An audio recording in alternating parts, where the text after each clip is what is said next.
ইরানে হামলা করলে ক্ষমতা হারাতে পারেন ট্রাম্প। প্রতিরক্ষা ক্ষেপণাস্ত্রে ঘাটতির মুখে ইসরায়েল, ওয়াল স্ট্রিট জার্নাল। যারা এনসিসি গঠনের বিপক্ষে তারা ফ্যাসিবাদী কাঠামোয় থেকে যেতে চায়, মন্তব্য করেছেন নাহিদ ইসলাম।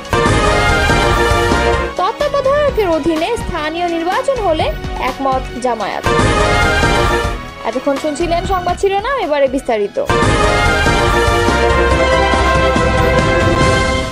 চলমান ইরান ইসরায়েল সংঘাতের মধ্যে মার্কিন প্রেসিডেন্ট ডোনাল্ড ট্রাম্প এমন এক সংকটময় মোড়ে দাঁড়িয়ে আছেন যেখানে তার সামনে দুটি পথ, একটি কূটনৈতিক সমঝোতার, অন্যটি ইচ্ছাকৃত যুদ্ধের।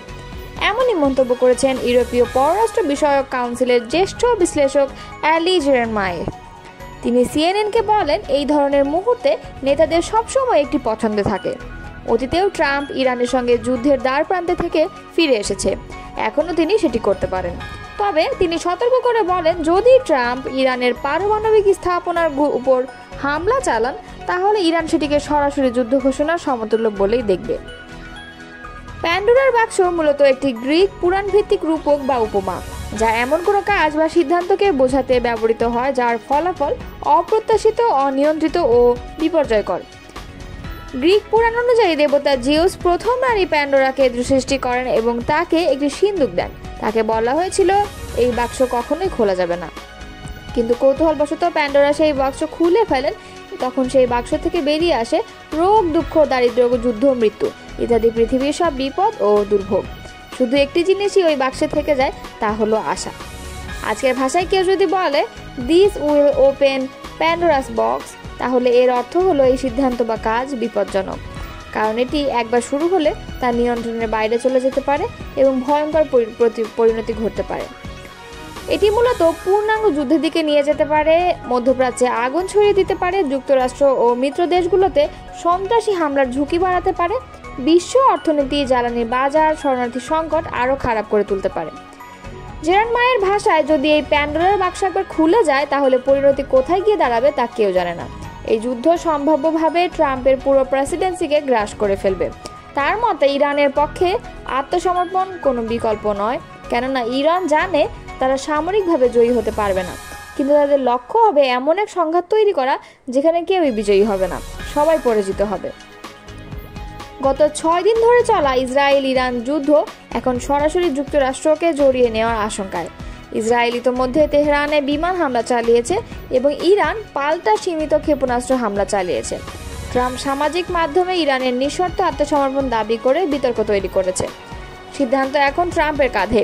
এই মুহূর্তে বিশ্বের কূটনৈতিক, সামরিক এবং অর্থনৈতিক স্থিতিশীলতা অনেকাংশে নির্ভর করছে ডোনাল্ড ট্রাম্পের সিদ্ধান্তের ওপর।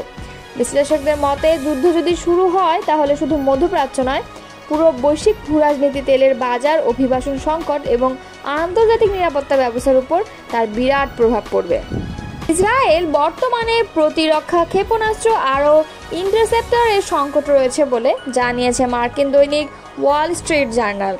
বুধবার প্রকাশিত এক প্রতিবেদনে সংবাদ মাধ্যমটি জানিয়েছে, ইরান থেকে নিক্ষিপ্ত দূরপাল্লার ব্যালিস্টিক ক্ষেপণাস্ত্র প্রতিহত করার সক্ষমতা এতে হুমকির মুখে পড়তে পারে। পত্রিকাটি যুক্তরাষ্ট্রের এক কর্মকর্তার বরাত দিয়ে জানায়, ওয়াশিংটন বেশ কয়েক মাস ধরেই ইসরায়েলের এই সক্ষমতা সংকট সম্পর্কে অবগত। যুক্তরাষ্ট্র ইসরায়েলের প্রতিরক্ষা ব্যবস্থাকে শক্তিশালী করতে হলে সমুদ্র ও আকাশপথে অতিরিক্ত প্রতিরক্ষা প্রণালী মোতায়েন করছে।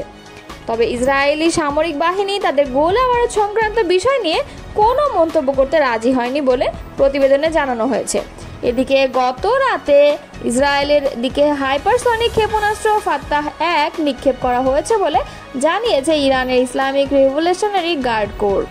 এক বিবৃতিতে আইআরজিসি বলেছে, তাদের শক্তিশালী ফাত্তাহ ক্ষেপণাস্ত্রগুলো ইসরায়েলের ক্ষেপণাস্ত্র প্রতিরক্ষার ঢাল ভেঙে দেশটির আকাশের উপর সম্পূর্ণ নিয়ন্ত্রণ আনতে সক্ষম হয়েছে। সিএনএন জানিয়েছে, ইরানের আধা সরকারি মেহের সংবাদ সংস্থা দাবি করেছে ইরান ইসরায়েলের দিকে ফাত্তাহ ক্ষেপণাস্ত্র নিক্ষেপ করেছে, তবে এই দাবির সত্যতা যাচাই করা যায়নি। 2023 সালে ফাত্তাহ ক্ষেপণাস্ত্র উন্মোচন করে ইরান। ইরানের সর্বোচ্চ নেতা আয়াতুল্লাহ আলী খামেনি ক্ষেপণাস্ত্রটির নামকরণ করেন। আইআরজিসি এই ক্ষেপণাস্ত্রকে ইসরায়েল বিধ্বংসী বলে উল্লেখ করেছেন।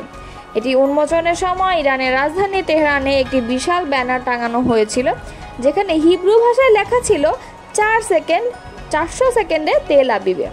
অন্যদিকে গত কয়েক ঘন্টায় দেশটির বিমান বাহিনীর 50টিরও বেশি যুদ্ধ বিমান ইরানের অভ্যন্তরে হামলা চালিয়েছে বলে দাবি করেছে ইসরায়েলি সামরিক বাহিনী। ইউরেনিয়াম সমৃদ্ধকরণের একটি গুরুত্বপূর্ণ অংশ সেন্ট্রিফিউজ উৎপাদন কেন্দ্র এবং দেশটির বেশ কয়েকটি অস্ত্র উৎপাদন কেন্দ্র লক্ষ্য করে এই হামলা চালানো হয়েছে। প্রসঙ্গত, গত 5 দিনে ইসরায়েলের বিমান বাহিনীর গোলা বর্ষণ এবং ক্ষেপণাস্ত্র ড্রোন হামলায় নিহত হয়েছেন অন্তত 585 জন। এছাড়াও এই ঘটনায় আহত হয়েছেন আরও 1326 জন। যদিও ইরান সংঘাতের ঘটনায় নিয়মিত মৃতের সংখ্যা প্রকাশ করেনি। গত সোমবার প্রকাশিত সর্বশেষ হালনাগাদে মৃতের সংখ্যা 224 জন এবং আহতের সংখ্যা 1277 জন বলে জানানো হয়েছে। জাতীয় নাগরিক পার্টির আহ্বায়ক নাহিদ ইসলাম বলেছেন, কয়েকটি রাজনৈতিক দল সাংবিধানিক কাউন্সিল গঠনের বিপক্ষে মতামত দিয়েছে। আমরা বলতে চাই, যারা এনসিসি গঠনের বিপক্ষে তারা মূলত ফ্যাসিবাদী কাঠামোয় থেকে যেতে চান। বুধবার রাজধানীর ফরেন সার্ভিস একাডেমিতে জাতীয় ঐক্যমত্য কমিশনের সঙ্গে রাজনৈতিক দলগুলোর দ্বিতীয় পর্যায়ের তৃতীয় বৈঠকের বিরতিতে তিনি কথা বলেন। অন্তর্বর্তী সরকারের উদ্দেশ্যে নাহিদ ইসলাম বলেন, আমরা জানতে চাই আপনারা কি আগের ফ্যাসিবাদী সরকারেই থেকে যেতে যাচ্ছেন? কয়েকটি রাজনৈতিক দল জাতীয় সাংবিধানিক কাউন্সিল গঠনের বিপক্ষে মতামত দিয়েছে। আমরা বলতে চাই, যারা এনসিসি গঠনের বিপক্ষে তারা মূলত চান যেন সরকার ফ্যাসিবাদী অবস্থায় থেকে যায়। নাহিদ ইসলাম বলেন, মানবাধিকার কমিশন থাকার পরও বিগত 16 বছরে তারা কোনো কথা বলেনি। দুদক ও নির্বাচন কমিশন তাদের কার্যক্রমে বিশ্বাসযোগ্যতা হারায়, কারণ তারা একটি দল ও ব্যক্তির আজ্ঞাবহতে পরিণত হয়েছিল। এনসিসি গঠনকে ক্ষমতার ভারসাম্য হিসেবে উল্লেখ করে নাহিদ ইসলাম বলেন, নির্বাহী বিভাগের অসম ক্ষমতা হ্রাস করতেই আমাদের নতুন বাংলাদেশের যাত্রা। তাই আমরা এনসিসি গঠনের পক্ষে মত দিয়েছি। তবে এখানে সশস্ত্র বাহিনীর প্রধান নিয়োগের ক্ষমতা থাকা উচিত নয়।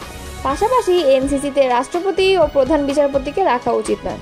এটি নিয়ে আরও আলোচনার প্রয়োজন আছে। রাষ্ট্রপতি নির্বাচনে ইলেকটোরাল পদ্ধতির প্রস্তাবকে নীতিগতভাবে সমর্থন জানিয়েছে বাংলাদেশ জামায়াতে ইসলাম। তবে তারা বলেছে, প্রস্তাব বাস্তবায়নের পূর্ব শর্ত হিসেবে স্থানীয় সরকার নির্বাচন হতে হবে তত্ত্বাবধায়ক সরকারের অধীনেই। বুধবার রাজধানীর বেইলি রোডের ফরেন সার্ভিস একাডেমিতে জাতীয় ঐক্যমত্য কমিশনের সঙ্গে দ্বিতীয় পর্যায়ের সংলাপ শেষে এসব কথা বলেন জামায়াতের নায়েবে আমির আব্দুল্লাহ মোহাম্মদ তাহের। তিনি বলেন, জাতীয় সাংবিধানিক কাউন্সিল গঠনের প্রস্তাব নিয়েও দলের অবস্থান তুলে ধরেন। এনসিসি গঠনের বিষয়টিতে অধিকাংশ রাজনৈতিক দল নীতিগতভাবে একমত, তবে কাঠামো ও কার্যপ্রণালী নিয়ে এখনও আলোচনা প্রয়োজন। ঐক্যমত না হওয়া বিষয়ের ক্ষেত্রে গণভোটের আহ্বান জানিয়ে তাহের বলেন, যেসব বিষয়ে একমত হওয়া কঠিন সেগুলো নোট সহ জনগণের সামনে তুলে দিয়ে গণভোটে চূড়ান্ত রায় নেওয়া উচিত। জনগণই দেশের ভবিষ্যৎ ঠিক করবে।